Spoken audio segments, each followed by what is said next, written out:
സഖാക്കൾക്കിനി ധൈര്യമായിട്ട് രണ്ടെണ്ണം അടിക്കാം.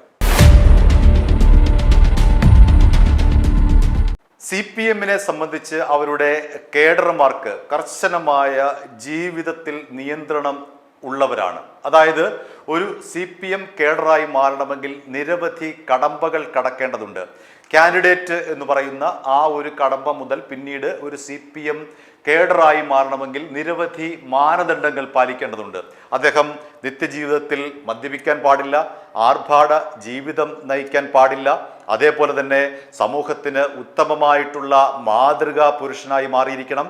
അദ്ദേഹത്തെ അനുകരിച്ചുകൊണ്ട് ഈ പാർട്ടിയിലേക്ക് പലരെയും കടന്നു വരാൻ തക്ക വിധത്തിലുള്ള മാതൃകാ ജീവിതമായിരിക്കണം അദ്ദേഹത്തിൻ്റെത്.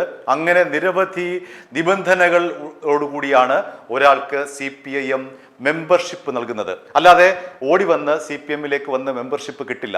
നിരവധി കടമ്പകളുണ്ട്, നിരവധി നിബന്ധനകളുണ്ട്, നിരവധി മാനദണ്ഡങ്ങളുണ്ട്. ആ മാനദണ്ഡങ്ങൾ വെറുതെ വാക്കാൽ പറഞ്ഞാൽ പോരാ, ജീവിതത്തിൽ അത് പ്രാവർത്തികമാക്കി കാണിക്കുകയും ചെയ്യണം. എങ്കിൽ മാത്രമേ ഒരാൾക്ക് CPIM കേഡറാകാൻ കഴിയുകയുള്ളൂ. CPM അനുഭാവികളാകാൻ ആർക്കും കഴിയും, പക്ഷേ പാർട്ടി കേഡറാകണമെങ്കിൽ ഇത്തരത്തിലുള്ള നിരവധി മാനദണ്ഡങ്ങളും നിരവധി നിബന്ധനകളും ജീവിതത്തിൽ പാലിച്ച് കാണിക്കണം. അതായത് ഒരു സഖാവ് എന്ന് പറയുന്നത് ഒരു വെള്ളത്തിൽ ജീവിക്കുന്ന മീനാകണം എന്നാണ് സങ്കല്പം.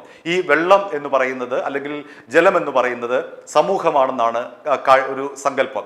ആ സമൂഹത്തോട് അലിഞ്ഞു ചേർന്ന് ജീവിക്കുന്ന ഒരു മീനിനെ പോലെ ആയിരിക്കണം ഒരു സഖാവിന്റെ ജീവിതം എന്നാണ് പൊതുവെയുള്ള ഒരു സങ്കല്പം. അതായത് ഒരു സഖാവ് ഒരു കാരണവശാലും മദ്യം ഉപയോഗിക്കാൻ പാടില്ല, ആർഭാട ജീവിതം നയിക്കാൻ പാടില്ല, ലളിത ജീവിതമായിരിക്കണം.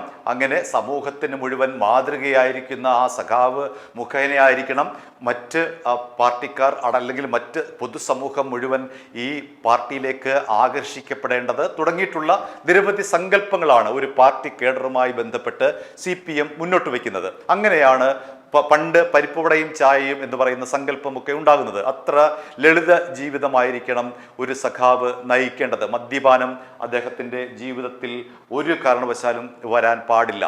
അങ്ങനെ നിരവധി നിബന്ധനകളുള്ള ഈ പാർട്ടിയിൽ ഇപ്പോൾ MA ബേബിയുടെ പഴയ ഒരു സംവാദമാണ് കുത്തിപ്പൊക്കിയിരിക്കുന്നത്. അദ്ദേഹം EMSന്റെ ലോകം എന്ന് പറയുന്ന സെമിനാറിൽ സഖാക്കളോട് സംവദിക്കുന്ന ആ ഒരു പ്രഭാഷണമാണ് ഇപ്പോൾ കുത്തിപ്പൊക്കിയിരിക്കുന്നത് സോഷ്യൽ മീഡിയ. ആ പ്രഭാഷണത്തിൽ MA ബേബി പറഞ്ഞത്, ഞാൻ റഷ്യൻ വാറ്റായിട്ടുള്ള വോഡ്ക രുചിച്ചു നോക്കിയിട്ടുണ്ട് എന്നാണ്. വോഡ്ക എന്ന് പറയുന്നത് റഷ്യയിലെ ഏറ്റവും പ്രധാനപ്പെട്ട ഒരു മദ്യമാണ്.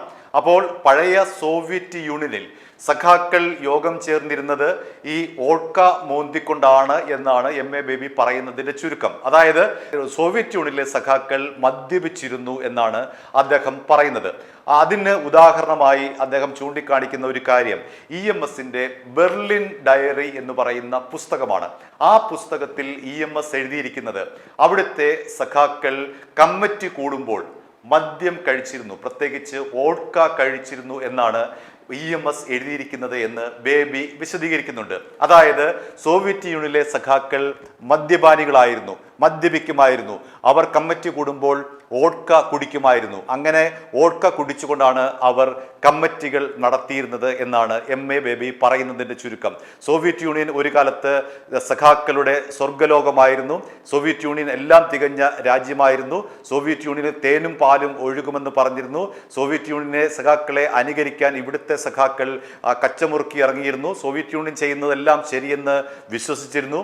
അതുകൊണ്ട് അവിടുത്തെ സോവിയറ്റ് യൂണിയനിലെ സഖാക്കൾ കമ്മിറ്റി കൂടുമ്പോൾ വോഡ്ക അടിക്കുന്നെങ്കിൽ ഇവിടുത്തെ സഖാക്കൾക്കും എന്തുകൊണ്ടാണ് വോഡ്ക അടിച്ചുകൂടാത്തത്? അതാണ് ഇവിടുത്തെ ഒരു പ്രശ്നം. അപ്പോൾ MA ബേബി പറഞ്ഞു വരുന്നത് പഴയ സഖാക്കൾ, സോവിയറ്റ് യൂണിയനിലെ സഖാക്കൾ, അതാണല്ലോ ലെനിൻ അടക്കമാണല്ലോ സോവിയറ്റ് യൂണിയൻ കമ്മ്യൂണിസ്റ്റ് പ്രസ്ഥാനം ഉണ്ടാക്കിയത്. അപ്പോൾ അവിടുത്തെ സഖാക്കൾ ഉന്നതാധികാര കമ്മിറ്റി കൂടുമ്പോൾ, അവിടുത്തെ സഖാക്കൾ കമ്മിറ്റി കൂടുമ്പോൾ കഴിച്ചിരുന്നത് ലോക്കൽ കമ്മിറ്റി ആണെങ്കിലും ഏതെങ്കിലും പോൾ ബ്യൂറോ ആണെങ്കിലും അവിടുത്തെ സഖാക്കൾ കഴിച്ചിരുന്നത് മദ്യമാണ്, വോഡ്കയാണ്.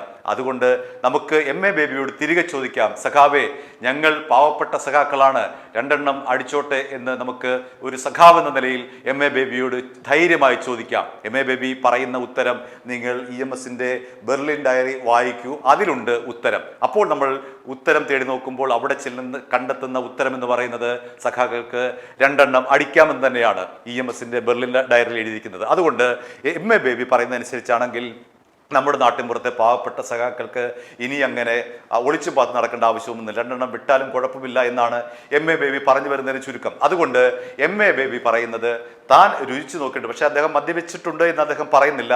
താൻ രുചിച്ചു നോക്കിയിട്ടുണ്ട് മദ്യം. റഷ്യയിലെ വാറ്റാണ് ഈ പറയുന്ന വോഡ്ക. ആ വോഡ്ക താൻ രുചിച്ചു നോക്കിയിട്ടുണ്ട്. മാത്രമല്ല സോവിയറ്റ് യൂണിയനിൽ കമ്മിറ്റി കൂടുന്നത്, സഖാക്കൾ കമ്മിറ്റി കൂടുന്നത് വോഡ്ക കഴിച്ചുകൊണ്ടാണെന്നും അദ്ദേഹം പറയുന്നുണ്ട്.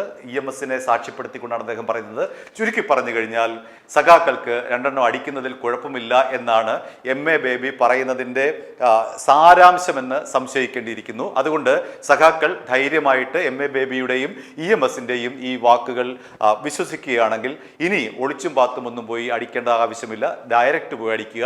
കാരണം സഖാക്കൾക്ക് 2 ധൈര്യമായിട്ട് വിടുന്നതിൽ കുഴപ്പമൊന്നുമില്ല എന്നാണ് എം.എ. ബേബി ഈ പറയുന്നതിൻ്റെ ഒരു സാരാംശമെന്ന് കേൾക്കുന്ന ഏതൊരാൾക്കും മനസ്സിലാകും. അതുകൊണ്ട് സഖാക്കൾക്ക് മദ്യപിക്കരുത് എന്ന് പറയുന്ന നിബന്ധന ഇനിയെങ്കിലും എം.എ. ബേബി ഇടപെട്ട് ഒഴിവാക്കണം. കാരണം എത്രയോ സഖാക്കൾ ഇത്തരത്തിൽ പാവപ്പെട്ട സഖാക്കൾ പാർട്ടിയെ പേടിച്ച്, നിബന്ധനകൾ പേടിച്ച്, ഒരു മദ്യത്തിൻ്റെ രുചി എന്താണെന്ന് അറിയാൻ വയ്യാതെ, മദ്യത്തിൻ്റെ തനിക്കുണ്ടാകുന്ന അനുഭൂതി എന്തെന്നറിയാതെ ഈ മസിൽ പിടിച്ച് നടക്കുന്ന സഖാക്കൾക്ക് 2 വിട്ടുകഴിഞ്ഞാൽ ഈ മസിൽ പിടുത്തത്തിൻ്റെ അയവും ഉണ്ടാകും, കാര്യങ്ങൾ തുറന്നു പറയാനുള്ള ഒരു അന്തരീക്ഷം അദ്ദേഹത്തിനുണ്ടാകും. അതുകൊണ്ട് എം.എ. ബേബി ഇടപെട്ട് ഈ നമ്മുടെ നാട്ടിലെ കേരളത്തിലെ സഖാക്കൾക്കെങ്കിലും 2 അടിക്കാനുള്ള ഒരു സൗകര്യം ഒരുക്കിക്കൊടുക്കുക.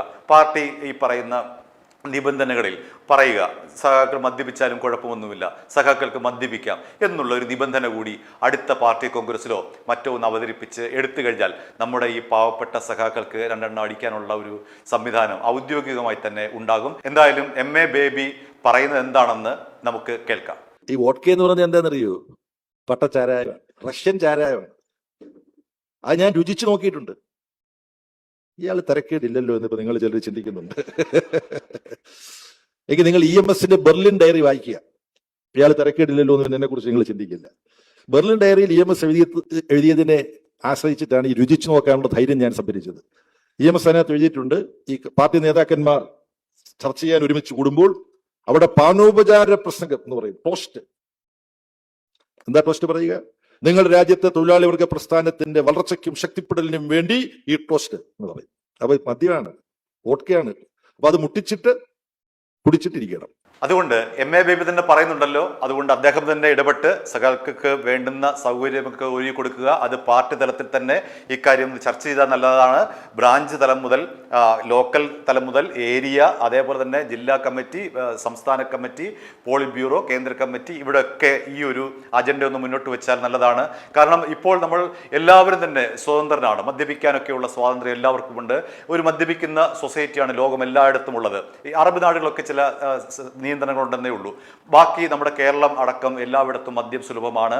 ബാറുകളുണ്ട്, ബിവറേജസ് കോർപ്പറേഷനുണ്ട്. അങ്ങനെ സർക്കാർ തന്നെ ഔദ്യോഗികമായി വിൽക്കുന്ന ഈ മദ്യം നമ്മുടെ ഈ പാവപ്പെട്ട CPM കേഡർമാർക്ക് കൂടി അനുവദിക്കാനുള്ള ഒരു സംവിധാനം ബേബി തന്നെ ഒരുക്കി കൊടുക്കണം. അതിനുള്ളൊരു ചർച്ചയാവട്ടെ അടുത്ത തവണ ഈ പറയുന്ന EMSന്റെ ബെർലിൻ ഡയറി വെച്ചിട്ടുള്ള ആ ഒരു കാര്യം ബേബി തന്നെ ഇക്കാര്യത്തിൽ മുൻകൈ എടുത്തുകൊണ്ട് ഈ ഒരു ചർച്ച CPMനുള്ളിൽ തന്നെ നടത്തണം എന്നുള്ള ഒരു ഉപാധി ആരെങ്കിലും മുന്നോട്ട് വെച്ചാൽ അതിനെ എങ്ങനെയാണ് തെറ്റു പറയാൻ കഴിയുക? i2i News, an eye for truth. i2i News subscribe ചെയ്തിട്ടില്ലാത്തവർ ഇപ്പോൾ തന്നെ സബ്സ്ക്രൈബ് ചെയ്യുക. നോട്ടിഫിക്കേഷൻ ലഭിക്കുവാൻ ബെൽ ബട്ടണും അമർത്തുക.